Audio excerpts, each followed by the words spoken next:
Resurrection team. How y'all doing this morning? Y'all, if y'all haven't done so already, smile.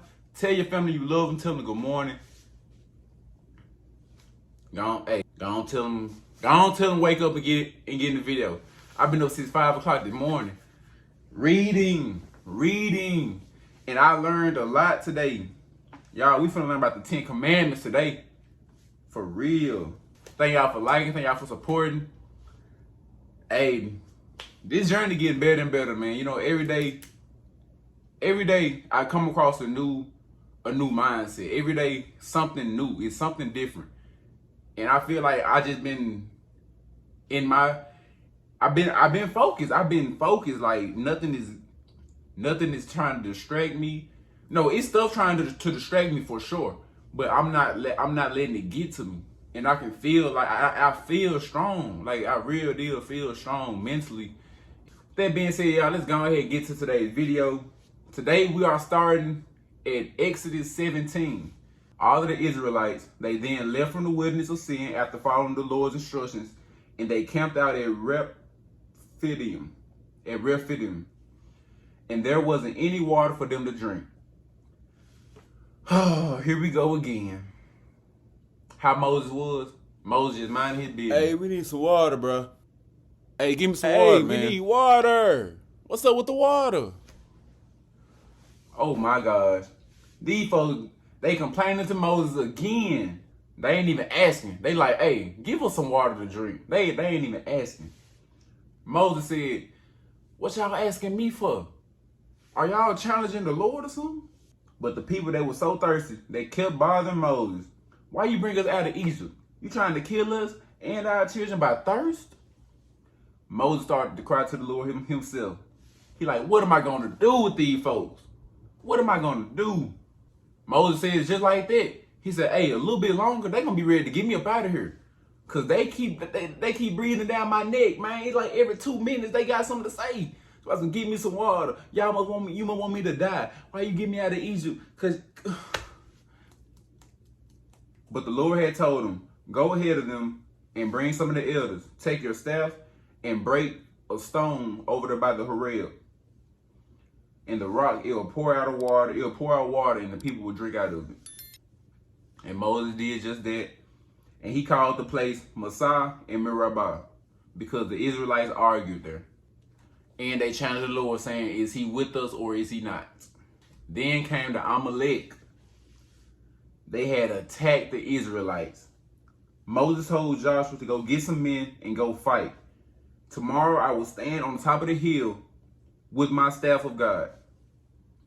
And Joshua did what Moses had told him to. And he had went and fought Amalek. Moses, Aaron and Hur, they went to the top of the hill, and Moses had held up the staff for the Israelites when they were winning, and he pulled it down when they were losing. So when Moses' hands became weak, the others, they stood on each side of him, making sure he able to hold it up and down. He had eventually won the fight against Amalek, and the Lord told Moses to write down all of it, to write it all down and remember the moment. And let Joshua know that I will put Amalek to an end. No one will remember them at all. So Moses, he built an altar and called it Jehovah Nissi, because the Lord will go on to fight the Amalek for all generations. So Jethro, Moses' father-in-law, he heard everything. He heard all the things that Moses been doing and how the Lord led the Israelites from Egypt. So he gathered up Moses' wife Zipporah and his 2 sons, Gershom and Eleazar. And they came to the wilderness and they camped near the mountain of God. So Moses, he went to meet his father-in-law. He went to meet his father-in-law, and he showed him obeisance. He showed him some respect. They hugged and they caught up with each other. Moses, he told his father-in-law everything that went down from them trying to get the Israelites out of Egypt, and everything that was going on the way to where they at now. And sure, I would have told him everything that these Israelites been breathing down my neck about. Talking about I'm thirsty, I'm hungry, I'm this, I'm that. Man, Jethro, he was glad to hear all the things that the Lord had did, and he said that he know that the Lord is greater than all gods. So Jethro, he had brought a burnt offering and sacrifice to God. Aaron and the elders, they came and joined Moses' father-in-law, and they ate in front of God. So time passed, and Moses had to judge the people in their cases. So Moses, he was basically letting everybody come towards him and ask him questions that he can go back and ask God, and he'll come back and tell them. They've been doing it from morning to evening. They've been doing it all day. And Jethro, he noticed, and he like, hey, what's going on here? What you doing?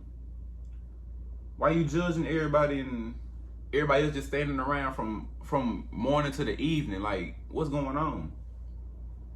Moses told him that people come to me to ask God for his decision. If they're arguing over something, they bring it to me, and I can explain to them God's laws and regulations. Jethro told him, hey, that ain't good. That ain't a good idea. You and the people would definitely be wore out.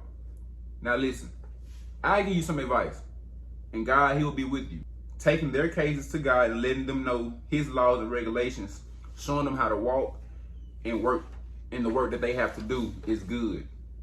But right now, you should choose men that are God-fearing and trustworthy to be in charge of thousands and hundreds and fifties, maybe, you know what I'm saying, to be in charge so that they can help you judge these people through all seasons. Yeah, the big issues they can bring to you, but the small ones that they can handle for sure. This way, your workload is lighter and people can go in peace. So Moses listened to his father-in-law, and he took his advice. Moses chose some of the God-fearing men and put them in charge, and they took care of the small cases and brought the bigger issues to Moses. Jethro probably got you know how sometimes people get a feeling like I need to go talk to him. For some reason, I need to go talk to him. And Jethro probably got that feeling, and he was like, let me go out here and congratulate on him on what he's been doing, because I heard what he's been doing, so let me go meet him out here and let me go talk to him. So that's what Jethro did, and he ended up giving him advice and helping him on how to judge people, on how he should go about judging everybody. It is now the third month. The Israelites, they arrived at Sinai, and they had camped out in front of the mountain, and Moses, he went up to that mountain, and the Lord spoke to him and told him to tell Jacob's descendants, you saw for yourselves what I did to the Egyptians, how I carried you on eagle's wing and brought you myself. If you really obey me and keep my covenant agreement, then out of all nations, you will be special that belong to me. While the whole earth is mine, for me, you will be a kingdom of priests, holy nation. That is what you are to tell the Israelites.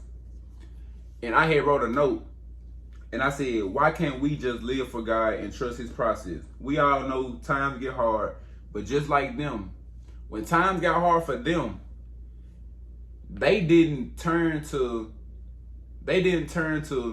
quick solutions. They didn't turn to let me go find water myself. Let me go find food myself. Let me go do this myself. They went to Moses, and Moses went to God. Moses went to the Lord. So my thing is, how come we can't do the same thing? I had my time when I did. Matter of fact, I'm an example. I'm an example. I had my times when I was going through things and I tried to handle it myself, when I should have just been patient and let things work out. And shoot, you get your stuff into more trouble when you try to jump and do something real quick, other than just letting it play out, pray about it, and just letting it go. Moses, he went back down to talk to the elders, and he told them what the Lord had said. And they answered, we promise to do everything the Lord says. As Moses was going up to tell the Lord their response, the Lord told Moses, hey, I'm finna come down there. I'm finna come down there in a thick cloud so that people could hear me talking to you and they would trust you. Then Moses told the Lord their response. The Lord told Moses, hey, all right, bet. Go get them ready. I need them ready spiritually today and tomorrow. They got to wash their clothes. the Lord will come down from the mountain of Sinai in front of everybody. You're like, all right, and set boundaries. Set some boundaries and warn them. Do not go up to this mountain or they will be stoned. Don't touch the mountain or they will be stoned. Don't even let the dog, don't let the cat, don't let the ox, the donkey, the herd, the bird, the cattle, the giraffe, don't let nothing touch this stone. Don't let nothing touch this mountain or it will be stoned. Whatever touch it. When the trumpet sound, that's when they are to come up to the mountain, and that's that. So Moses went down to tell the people to get ready spiritually. They washed their clothes. And he told them to be ready for that third day. So all y'all out there with wives, y'all little mistresses, y'all concubines, y'all better not get too intimate. Don't get too close. What Future say? Don't get too comfortable. He said, don't get too close on that third day. So the morning came, there was thunder and lightning. A thick cloud covered up the mountain. Then there was a very loud sound of the trumpet. Everybody got scared. Everybody shaking in their boots. Moses brought the people forward to meet God, and they stood at the foot of the mountain. The mountain of Sinai was smoked out as it was smoke pouring from the mountain. And the Bible described it as the smoke was coming out like a furnace. The trumpet sound got louder and louder. Moses had spoke, and God had answered him. He told Moses to come to the top of the mountain, and when he got up there, God told him, all right, go back down and warn them. Don't force their way up here, or they will die. And the priests, they need to sanctify themselves. They need to go ahead and cleanse themselves up, get right, or I have to punish them. Moses had told the Lord, they can't come up here anyway. You had already set your boundaries, you know what I'm saying? You already told them that if they touch it, they're going to be stoned. You already told them that. So Moses, he went down and informed the people. God had spoken. I am the Lord your God who led you out of Egypt from the land of slavery. 1, you should have no other gods before me. 2, you shouldn't make yourself anything that is in heaven, on earth, or beneath the water. I am the Lord, your God, a jealous God. Your third or fourth generation will catch the consequence of those who hate me, but showing mercy to thousands that love me and keep my commandments. So right there, I think I'm gonna say this right here. So he said your third or fourth generation will catch your consequences. It's like whatever you do now, you may not get your discipline now. You may not get what's coming to you now, but your grandchild, they might catch it though. They might catch it. 3, you should not take the name of the Lord in vain. So don't say the Lord's name in vain. I grew up hearing that, don't say the Lord's name in vain. Now, I ain't gonna lie. This is my first time reading the Bible. This is my first time actually reading the first command, reading the 10 Commandments. I never knew I knew of the 10 Commandments, but I never actually knew them. All right, so number 4. Remember the Sabbath day? You have 6 days to work. You have 6 days to work and earn your living. That 7th day is a day to honor the Lord. On this day, you are to do no work. Not your son, not your daughter, not your dog, not your cat, not your birds, not your snakes. Nobody, nothing. Not your servants, not your male or female servants, and not even that foreigner that stays in the house with you. None of that. The Lord had made the heavens and the earth and the sea, everything in 6 days, and he rested on that 7th day. That right there, I was like, he so did do that. I remember, you know what I'm saying, Genesis, the first few words, God had appeared on earth. Then he made the firmament. You know what I'm saying? Then he divided the waters between the land. Then he divided the water between the waters and made the firmament. You feel me? So yes, I was like, he sure did do that the first 6 days.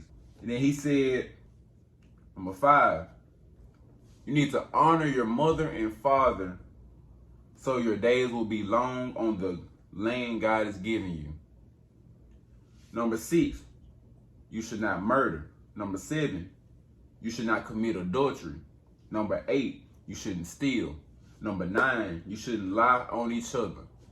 And number 10, everybody needs to hear this. You shouldn't desire to want what others have. Not their house, not their wife, not their male or female servant, donkey, ox, anything that belongs to them. We need to hear this, y'all. My generation, even the older people, older crowd. No, the 10th commandment is do not desire to want what anybody else have. Be grateful for what's in front of you. And if you're praying for something better, just know, if you're praying for something better and you're working towards something better, and you putting your faith in God, your trust in God, it's gonna come. Matter of fact, you already got it. You just gotta get there.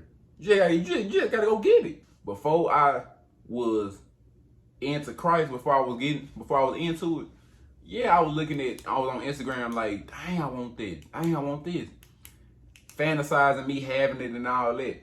Now it's like, I'm gonna get it. It's coming. I'm already knowing it's coming. I feel it. When I go outside of my truck, I feel like I'm driving a Durango already. I can't go fast, but I feel like it's a Durango. I feel like they trying to say Dodge on my truck. So hey, when all the people heard the thunder and the sounds of the trumpet, and they seen the smoke coming from the mountain, they stepped back away from it and told Moses, hey, you speak to us and we'll listen. God don't gotta come and tell us nothing, or cause we gonna die, cause we'll die. Moses told them, hey, don't be scared. Don't be afraid. God only came to test you. He wants you to be in fear. He wants you to be in fear of him so you do not sin. That's where I'm gonna end it off at, y'all. I had some more written down, but what's right here is gonna fit with what I want to put with tomorrow. So thank y'all for watching. Let me know what y'all think. And y'all remember what I said about why can't we just live for God and trust his process? Y'all think about that right there though. Like, if you got dreams, you got goals, if you good at something and you doing it, keep doing it. Something happen in life, yeah, you know what I'm saying? Something gonna happen in life for sure. But don't let whatever happening in life determine your next move. Pray about it, stay blessed, keep your head up. Don't let nothing influence you to do the wrong thing out of fear. Don't be scared. Don't be scared. Don't let fear get to you, because that's what the enemy try to put into us so we won't be our full potential. Fear. They try to put fear in us so we won't reach our full potential, and we'll just stop at our boundaries. Like, oh, I ain't gonna go that far because I don't know how they gonna react to this. Who cares how they gonna react? Do it. You know what I'm saying? With that being said, y'all, thank y'all for watching. Stay tuned. Better videos are coming. As y'all see, I'm getting creative with my videos. I'm trying to spice some things up. You feel me? It's time to get out of our comfortable bag and go ahead and get into that bag where we like, let's just go crazy. You feel me? So thank y'all for watching. I'm out.